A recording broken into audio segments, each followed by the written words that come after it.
have a kid, you're constantly looking down and you forget to look your spouse in the eye. I think I heard him say something one time like, "Oh, I'm used to this. You guys are always fighting." And I was like, dagger to the heart. It's something that we can do every day, but it will make such a huge difference in the way your partner perceives the connection that he or she has with you. Hi, everyone. Lynn Smith here, and welcome to StrollerCoaster, the podcast that takes you on the wild ride of parenting that we're all on together, created by Munchkin, the most loved baby brand in the world. I am so excited about this jam-packed show. There's so much valuable information here. So first, we're going to dig deep into today's topic as we explore what happens when you cannot stand how your spouse parents. I'm going to talk with Amy McCready to find out what's really going on here. And then we'll hear about a couple who are finding their way from arguing all the time back to some romance in their lives. Then we're going to talk with the one and only fitness motivator, Shaun T. He helps people transform their lives. He also helps me transform my parenting mindset. I know he's going to do the same for you. And as always, stick around because you might just end up winning something. So let's get started. This can be really tricky, and I think it goes both ways. I mean, one instance that happened recently with my oldest is he got in trouble for something that he said that was not nice to my husband, and the punishment or the discipline piece of this by my husband was, well, we're not going to go and insert activity that they were headed to which my oldest just melted down, begging his dad to take him, pleading that he was sorry. And my husband stuck to his guns, which many people would say, listen, that's the way that you should be parenting. I intervened and I said out loud, look, he's apologizing. Just take him. I can imagine my husband was pretty frustrated because I've been there. I've done something or said something that's my style of discipline, and my husband's intervened. And what do I feel? Totally frustrated, angry. Like you're you're contradicting me right in front of our kids. That doesn't feel good as a mom, and I'm sure it didn't feel good to him in that moment as a dad. Yeah, I mean, anytime there's that disagreement, well, for us in my family, it is that thing where if one of us is with the kids and there's an ongoing issue like I want a snack and we've dug our heels in and then the other parent walks in and is like, hey, nah, it's fine. And you're like, I've been working on this for 20 minutes. We can't give in now. It's that like just different points of view. You're coming in and it gets incredibly frustrating. That can feel so frustrating because you feel like you have stuck to your principles, you've stuck to your parenting, and then this person who's supposed to be on your team just came and undid all the work you've been doing. Yeah, I've been building this tower of blocks of parenting for so long, and you came in and smashed it. How did she take it when you said that to her? Not great. Let me be honest, not great. It's really a delicate dance for us as parents to know how far do you go. And one of the problems is that you don't know how your spouse is going to parent until you're both parents. I mean, one minute you're dating, things are sexy and fun, you have all the time in the world to focus on each other, and then all of a sudden, you're like, who's this person? What did I get myself into? And what in the world are they doing handling our children this way? So what do you do when you can't stand how your spouse parents? We're going to do our best to answer that question. I am so thrilled to talk to our expert today about what happens when you can't stand how your spouse parents. Amy McCready, she is a best-selling author who's been featured on the Today Show, CBS This Morning, CNN, Fox and Friends, MSNBC, Rachel Ray, Steve Harvey, and others. Amy, there's nowhere you haven't been featured because your material is so powerful for parents. I've experienced myself, so thank you for being with me. Oh, Lynn, thank you so much for having me. It is such a treat to be able to talk to you. I want to get right into this because we're not talking about maybe this mild disagreement with your spouse every once in a while. That's going to happen. We're really talking about not being able to stand it, the way your partner handles things with your kids. It can drive you nuts. It can erupt in arguments repeatedly. What's really going on when this happens? Well, you're right. We all have those minor disagreements, whether it's about how to handle technology or bedtime or family chores. But when there are major ongoing disagreements, when you can't stand the way your partner parents, there's almost always a deeper issue here. So just like when parents have fights over money or sex or the partner's work schedule, it's usually not about the money or sex or the work schedule. It's typically an issue of unmet needs. So if you can think about us all having a love account or an emotional bank account or whatever you want to call it, if one or both of the partner's needs for love and intimacy and connection aren't being met, our accounts are depleted, we're going to have more disagreements. And what often happens is those disagreements happen in areas that are most important to the other person. So if parenting and the way we discipline is really important to you, as your partner, if I'm not feeling prioritized and appreciated and my account is depleted, I may just dig in my heels in that area. I think what's so useful about that is it's sort of a layer that I would not have thought of, right? When I think of you can't stand how your spouse parents, it's like, well, you don't want them to do it that way, but it might be something that's going on with you or them.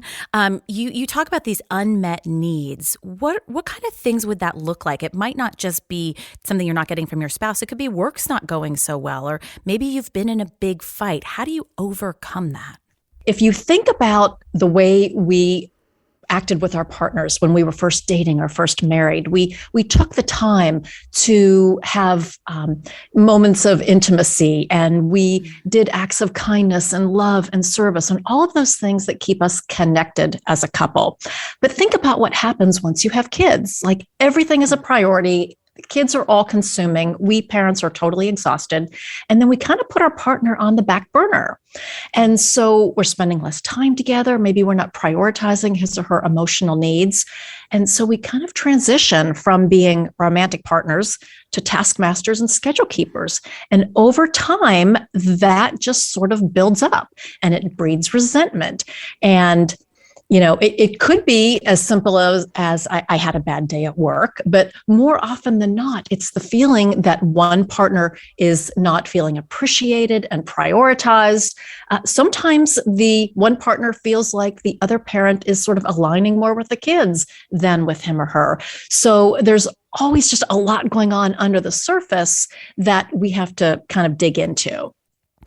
I think everyone has felt this way, especially when you have really little ones, that there isn't a way to prioritize because these little humans need us so much. So how do we make the time? Because we might not feel like we not only don't have the time, but we don't have the resources. We don't have the money to spend on a babysitter. Are there simple ways to prioritize each other? Yes. And you might be surprised by this, but I know it's a strategy that you're familiar with. So there's actually a parenting tool that translates beautifully to this issue with your partner. It's called Mind, Body, and Soul Time. And it's one of the best tools for your kids to bring out the best behavior in them. So for kids, what it looks like is spending 10 to 15 minutes every day, one-on-one, when you're fully present in mind, body, and soul and doing what the child wants to do. So the great thing about this is during that 10 minutes, your kid does not have to compete with their siblings or your phone or anything else for your time and attention. So it's a silver bullet parenting tool because it works so well to bring out the best behavior in your kids, but it's also a magical relationship tool because remember, what we're talking about is prioritizing your partner. So you don't have to go out on dates. You don't have to spend money. This can happen after the kids are in bed. But instead of just, chilling out with a Netflix episode, really take the time, no TV, no other distractions, and prioritize your partner. Spend that 10 to 15 minutes in mind, body, and soul where you are totally present, you are in the moment and completely focused on that person and their needs.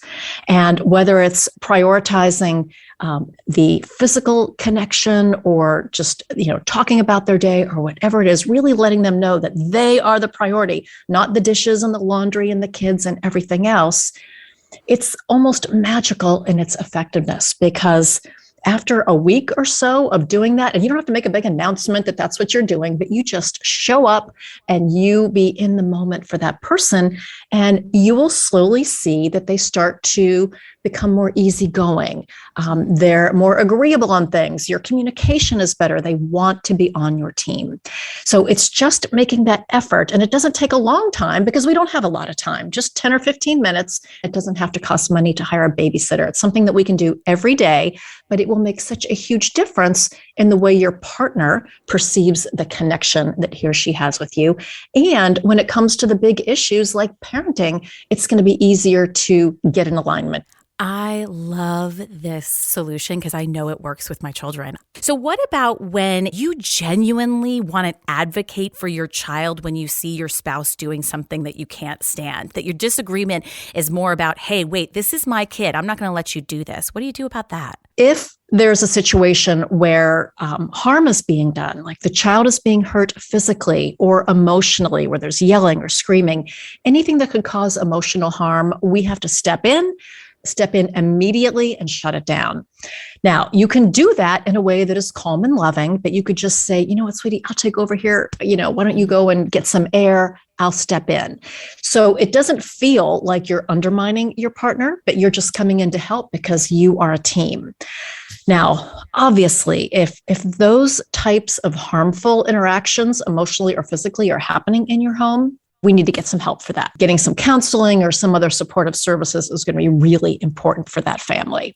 What about when it's not serious harm, but you feel like it's going to harm their confidence or self-esteem later? Like, let's say one parent always says to the kids that they don't know what you're talking about, or they're sarcastic to the child, or maybe gets annoyed every time they make a mistake rather than having that thoughtful conversation of pick yourself up, try to do it again. How do you really, you want to be present, you want to stop and say, honey, I love you, but the self-control, we're exhausted and we are mama bears or papa bears where we're protective of our kids and we are going to swoop in. It's instinct. Yes. And in those moments, that is so difficult. But I want you to think about what is solved in the moment. So if you address that with your partner right in the moment, what happens? Well, you appear to be aligned with the child and not with your partner. Your partner gets defensive and it drives a bigger wedge between the parents, right? So we have to have that conversation outside of the moment. And so after the situation has passed, everybody has calmed down, we have the conversation. And it can be, again, just that observation. I noticed when you were having the conversation with Joseph about the iPad and you said, or whatever, relay whatever happened. I'm sure that you did not mean for it to come across this way, but based on his body language, it seemed to me like he felt pretty discouraged or he felt scared, whatever it was. And talk about that. But you have to allow your partner to save face because, again, we all want the same things. We want to raise healthy, happy, capable, confident, independent, resilient kids. And he or she may think that that's the way to do that. But coming from a place of love and working on solutions. Now, one of the things that I really love to use is that in the moment nonverbal signal. So if you can talk with your partner and say like, hey, if I notice that one of the kids is looking scared or discouraged or whatever, can I give you a nonverbal? And so maybe it's you putting your hand over your heart or something that isn't going to draw big attention, but your partner will see that and be like, okay, I see what's happening here. And say, I want you to do the same thing to me because sometimes I bring up my big mom voice and it scares the kids. And I need for you to tell me when I'm doing that. So can we have that nonverbal that we can use with each other? And then when that happens, hopefully you can cue each other. Now, if your partner is just completely unwilling to do that, or, you've tried this and they're just not receptive, again, that is coming back. That's not a parenting problem. That is a relationship issue. And that's where I think you would really need to consider some outside resources to help with that because we have a communication problem. This isn't a parenting problem.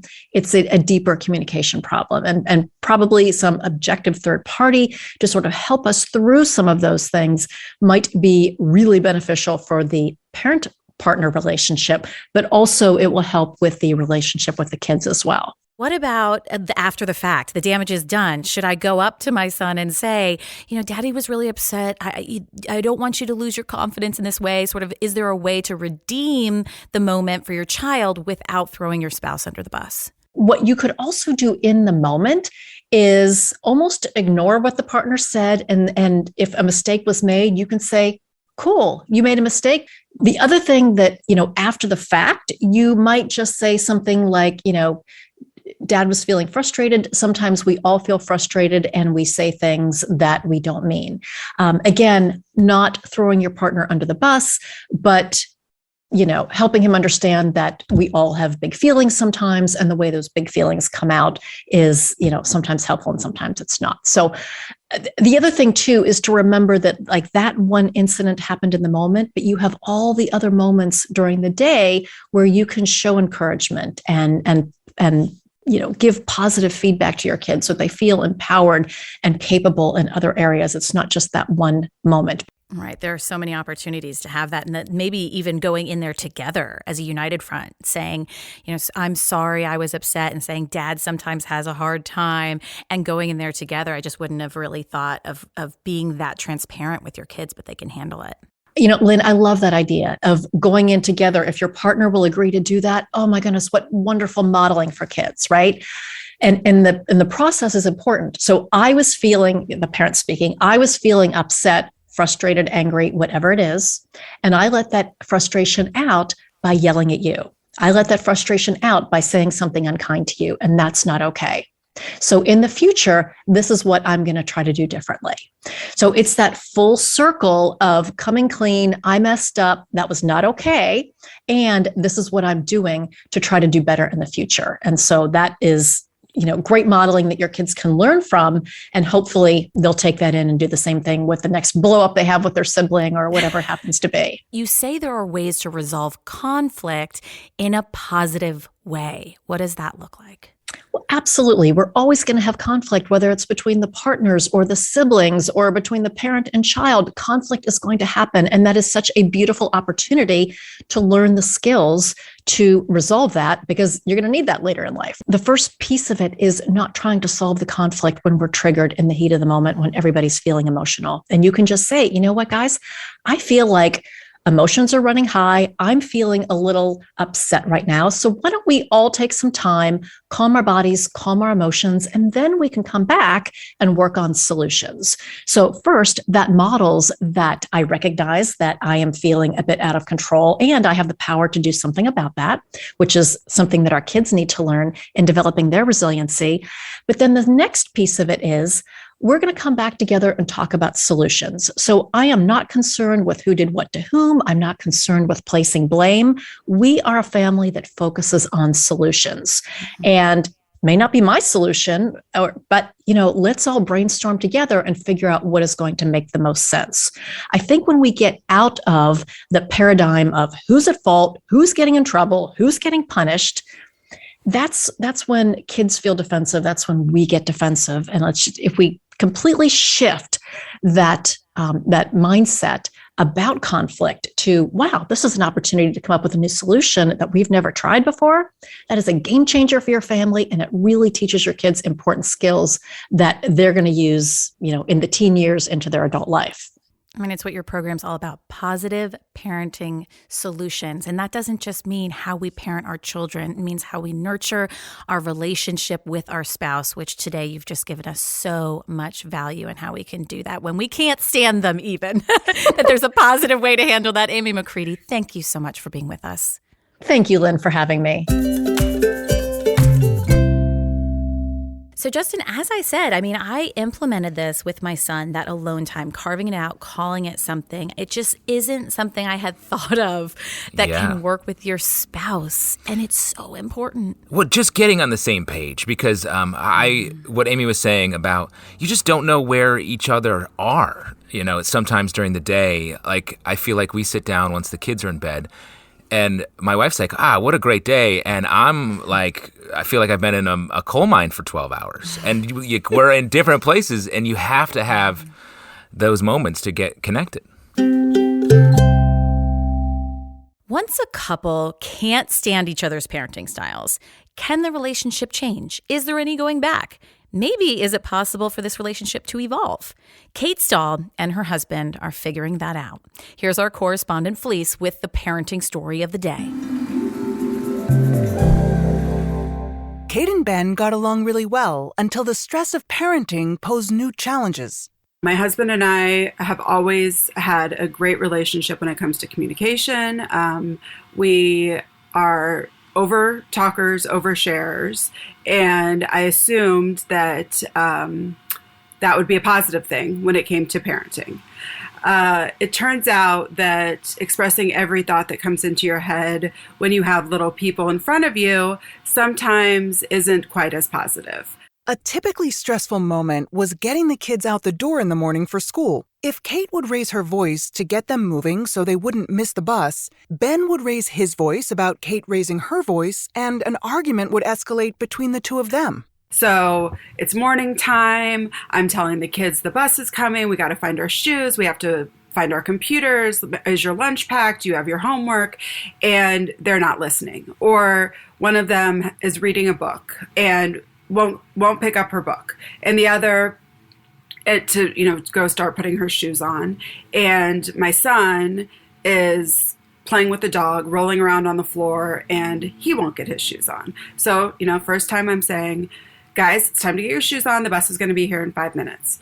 Then it's, guys, it is time to get your shoes on. Do you not understand? Then it is, hey guys, if you don't make the bus, I'm making you walk to school. I'm not driving you. And then my husband, who has been in, downstairs getting ready or whatever, all of a sudden is like, what's going on in here? Why are you yelling at them? They're going to make the bus. It's going to be fine. You're just stressing them out even more. And then it becomes, why are you yelling at me? I'm just telling them what to do. They're not listening. And then what was a very normal morning becomes something that's escalated and really combative. Kate saw interactions like that as something that would have taken a few seconds had it not fueled an argument. Ben saw it as yelling, stressing out the kids. One day, their son had a response that hit home. I think I heard him say something one time like, oh, I'm used to this. You guys are always fighting. And I was like, ugh, dagger to the heart. Like, I don't want him. I mean, we can fight about things, but I don't want it to be us fighting about them or their behavior, because the truth is we really are on the same page about it 99.9% of the time. In those heated moments or those stressful moments, we're not getting there in a communication front. We're just letting our emotions take over, and we are taking it out on each other. So that had to stop. What I don't want from our kids is to think mommy, daddy don't really like each other, because we do. And, how sad for your kids to only see the worst moments of your interactions and not the best. Kate and Ben went to therapy. They found there was more behind these arguments between them. For example, mental load. Mental load is a real thing for mothers, for sure. And when I'm yelling at my son because he's not putting his shoes on and the school bus is going to come, I'm not just mad because he's not listening to me. I'm mad because I'm thinking if he doesn't get his shoes on, then he's going to miss the school bus. Then I'm going to have to drive him to school. And this is a big one for my daughter. If we're running late for the bus, it's very much more likely she's going to forget her lunch. And then guess what? I'm getting a call 20 minutes later. Then I have to spend, an hour of my day collecting these things, dropping them off at school. My day has already started in a very negative place. And all of these things are running through my mind as I'm telling my son to get his shoes on. And so when my husband hears, oh my God, you're freaking out about the shoes, I'm like, no, I'm freaking out about the 30 steps that could happen if the shoes don't go on and we miss the bus. So, that's where the anxiety as a mother comes in, and why I can get so triggered when he's like, stop yelling. It's not that big of a deal. And you're like, but it is a big deal. It's a big deal for my mental health. It's a big deal for everyone's day. You just don't get it because you're not the one who's going to have to deal with the fallout of not getting on the bus. They tried new tools. Number one, he needs to remember that my intentions with our children are always good. I have never been, verbally abusive to them. I have never been anything but, of a supportive, loving mother. So he has to take out any kind of triggers in his own head that maybe happened in his past and say, I know what's happening right now. I've been in this situation. Let's take out the emotion for me. Take a deep breath. Then if he still is like, she's getting really activated right now, then he has two choices. Number one, he can step in and say, hey, Kate, why don't you go, take the dog for a walk for a second, and I'll get the kids out to the bus and just get me out of the situation. Number 2 is say, hey, Kate, can I go talk to you in the other room for a second? And say, hey, listen, I noticed that you're getting a little more mad about the shoes than you usually do. Can I help you with anything? Is there something that we can communicate about now that would help us get to where we need to go? And that validates what I'm trying to do. It validates me as a parent, and it makes him feel like he's involved in the process without being a problem in the process. Taking their argument to another room was twofold. They stopped criticizing each other in front of the kids, and it gave them an opportunity to regroup in a quieter environment. If it's my son rolling around with the dog on the floor and the dog's barking and everything's chaotic, well, that's a really hard space to have a more calm interaction. But if you can kind of take it to a quiet room, then calmness tends to follow. For Kate, she learned tools like becoming more open to hearing Ben's feedback instead of dismissing it. She also learned how effective it was to talk to your partner in a way they can hear you. I know if I go to my husband and I'm really catty and, sarcastic and kind of downgrading his role in our family unit, he's not going to react well to that. Probably no one would. I really try to come at him in a way that he can hear me, he feels valued, and that's going to, take it down a notch. And like if you come to someone in the middle of a conflict and say, that really hurts my feelings when you yell at me in front of the children because it makes me feel like you're saying I'm a bad mom. That's really vulnerable. That's really honest. And it's actually very hard to say. But no, I can't imagine anyone would come back at you and be like, well, you are being a bad mom. I mean, if your husband loves you, he's going to come back and say, well, of course I don't think that. Of course, you just seem really hyped up right now. And I'm trying to figure out why. And I'm trying to help you. And then there was the Oprah voice. Diffusing an emotional situation between your children or with one child, adding more anger or loud voices or intensity to that situation usually doesn't lead to things really calming down. So, I think I said I tried to put on my best Oprah voice and just say, Ben, we've got this in here. If I don't want him to engage, I'll say, Ben, I think we've got this in here, but thank you for trying to help, and I'll try to speak more calmly. With years of the same arguments triggering the same responses, was it possible for Kate and Ben to have a fresh start?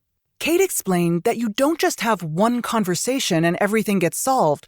Rather, you build equity with each other.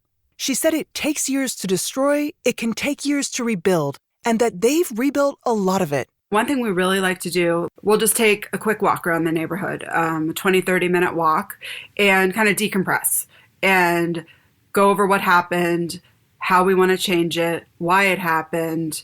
And that isn't just because he was triggered. It could be because, I've hit my limit. My son has 4 baseball games this week, and it's too much for me. And can he take on a couple? And then if we can just have a conversation about what really is triggering both of us emotionally, then we can come back together in like a real way. Kate also makes sure to let the kids know, even though she and their dad might argue, they also make up too. You can't compartmentalize parenting and marriage when you're doing it together. When you have the same kids and you have the same house and, the same dog, it's all wrapped up in one big, magical, sometimes awful, sometimes, always complicated mess of emotions. And, so I think getting this part worked out 100% affected our marriage positively. We're happier because we're doing this thing together better. Doing it together better has brought them results. Their house is more peaceful, and they can see a change in their daughter and their son. The biggest success would just be that our mornings are calmer, our evenings are calmer, that they are, leaving with smiles on their faces in the morning, coming back with smiles on their faces in the afternoon. Here's my biggest takeaway. Marriage is work. Yeah. I don't think anyone can tell you differently. When you put in the work because you love this person so much, you will reap great benefit. This is just proof of that. Definitely. And I feel like, marriages work before you have kids. And then it just, everything gets a little bit heightened when you bring in the parenting. I really liked the line, doing it together better.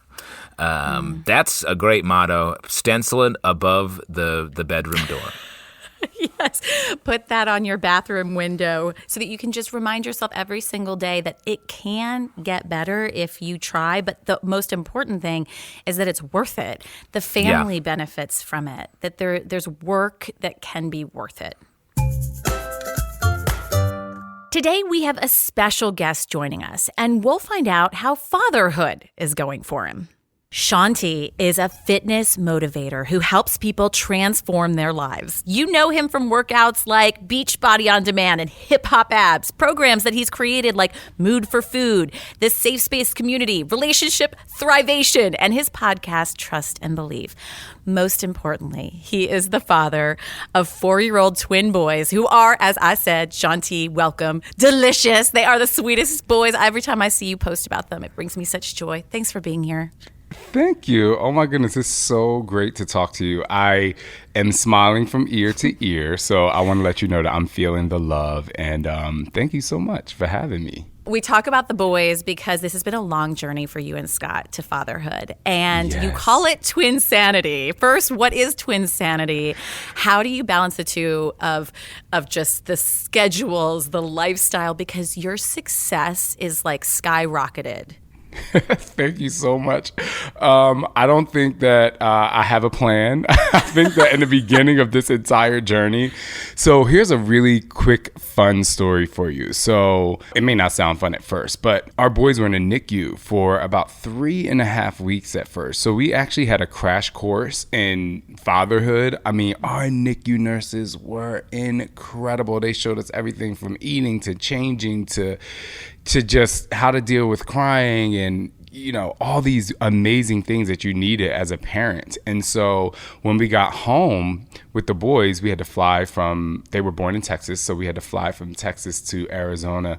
We had this plan and things were going really great. But then you realize that just like we as adults are ever evolving and ever changing, so are the kids. So while we had a really solid master plan when they were infants, now, twins, they become their own people at this age. And so not every schedule works for each boy. And it's just so wild and crazy. And you almost imagine, okay, once these babies are here, they're in your arms, everything is perfect, right? Well, that's not life. And you actually talked in a podcast episode about you and Scott, and that this marriage dynamic changes so dramatically when you become parents. And you were actually arguing a good bit. Like, you expect it to be perfection, and all of a sudden it's like, wait, are we falling apart? Tell us about that. I am so happy that you brought that up, Lynn, because I think a lot of people see, especially with social media in the world and just people's idea that showing perfection is motivational or inspirational. But I also believe that expressing and showing and being vulnerable and transparent with your struggles in your life and in your relationship can really help other people too, because it makes other people feel not alone and it makes them feel a little more normal. So I would say maybe 2 months into having kids, it was terrible. It was getting no sleep with twins. It was two people who were raised two different ways trying to navigate these two little humans that you have to keep alive. But did you have that moment like, are we going to still be together at the end of this? Here's the thing. We never had the moment of, are we still going to be together? We just didn't know how we were going to survive to be together. Like, we had no help at the time. We had no babysitters, no nannies. So, and that was another thing we really argued about. I used to say, Scott, we need to have help. And he was like, we could do this on our own. And I was like, we clearly can't, because we're fighting like every day. But the turning point to that was one time I was like, we need to go out on a date night. And we went to a restaurant, and Scott had a burger for the first time. He got dressed for the first time. I mean, prior to that, he looked like a soccer player that just sat the bench for like 3 months, and so we got to the restaurant, we had a burger, and then I remember us leaving the restaurant, and we sat in a car for 2 hours and just talked. And then we realized that the whole time that we had these incredible boys, we weren't having an incredible time because we never looked up. I think when people have children and they're so fascinated and obsessed, you love when you have a kid, you're constantly looking down and you forget to look your spouse in the eye, because it's always, what do we do for them instead of, well, what do we do for each other first so that we can collectively come together as a team and build them up. When you change the dynamic from who has the better plan to, well, it doesn't matter, we need to have a great plan together and then we can attack this. And so it just became really fun to almost humble yourself and say, for me to say, okay, Scott wants to do this today. I'm like, okay, cool, let's try it. And so we try it, and sometimes it works. And then he's like humble enough to say, all right, let's try your way. And there's no arguing. It's more like, okay, cool, it's your turn to go. And the reason why that was so profound is because we do that to this day, and we don't argue about the kids anymore. I think that relationships, especially when it comes to kids, it is really working together as a team and as parents, or even if you're a single parent, who is your tribe? Who is going to help you out? Who is going to be the person that has your back? Who do you have on call to help you out and work together? And hopefully you can get through it and do the best that you can do. When your different styles of parenting clash and you sort of feel like, I can't stand that he does that, how do you communicate with each other? I think it's just being able to read your partner, read their body language instead of getting mad right away. We always talk about, okay, what's really going on?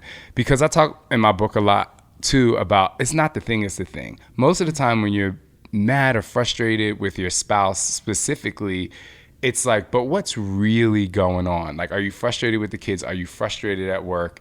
Because if you didn't do anything specifically to this person to cause this reaction, we have to dig a little deeper, and it really helps us kind of manage each other's frustration and help each other in the roles that we feel we are better at. And that's kind of like, it feels like one of the core messages of Relationship Thrivation, this program, and how it can help parents. It's all about staying in a space where you can thrive in your relationship. We talked to so many couples, whether they had kids or not, and we saw that they just weren't communicating. Some people get into this life where it's, we come home at 5, we make dinner, we sit down, this person goes here, this person goes here, and then you're on this hamster wheel of no change. And so we really talk about how to have date nights, even if you have to stay in the house, and have a picnic in your room, or just and even ways to be more intimate. Because if you really want to talk about the real, a lot of times couples aren't even as intimate as they want to be because they're either so stressed about the kids or so stressed about work. And I believe there's a thin line between disconnection and connection, and that thin line is communication.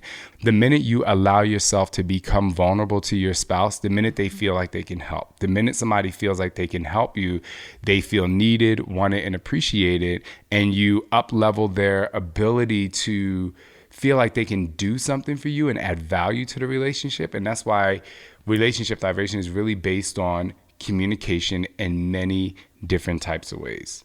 And being yourself. I love that you say to your over 1 million followers, be unapologetically yourself. What does that mean to you?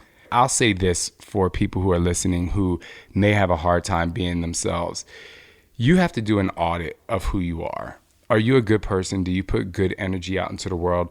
Are you being authentically you? When you wake up, do you feel like you're putting on a show, or do you feel like you're sitting in your own greatness? And so if you can say you're doing good for the world, you're putting good energy out as much as you can, because there's no such thing as 100% positive energy because we all go through something. But if you really do an audit of yourself and the foundation of who you are, and you're a good person, then build on that. Be yourself. And I learned this lesson really from my mom. My mom, when we would come home and say, oh, this kid doesn't like me or this kid doesn't like, my mom would say, there are 6 billion people in the world. Are you really worried about that one person? And even as a young kid, it put such a big perspective. The world is so big. Be who you are, and you will attract the people who love you for who you are. And that the best lesson is to be unapologetically you. It has been so wonderful talking to you. I adore you. Sending my love to Scott and a big, huge virtual hug to you too for doing such a great job with these boys. Thank you, Lynn. All right, you stuck around, so let's give away a $50 Munchkin gift card. The first 10 people to use the code SPOUSE at munchkin.com will get $50 off. So get to typing.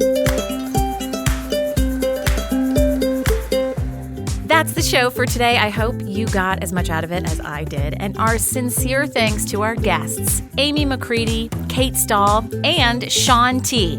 As always, thank you for taking this wild ride with us and listening. You're why we do this. We want to make sure that you spread the word, share it with your play group. You're why we're here. We want to grow this community. So spread word to your friends about the show.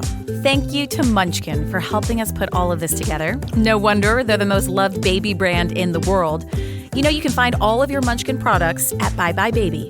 At StrollerCoaster, we're about community. So if you have stroller mail, a story you want to share, a question you want to ask Justin and I, or even just a topic you want to hear more about, we want to hear from you. Reach out to us at podcast@munchkin.com.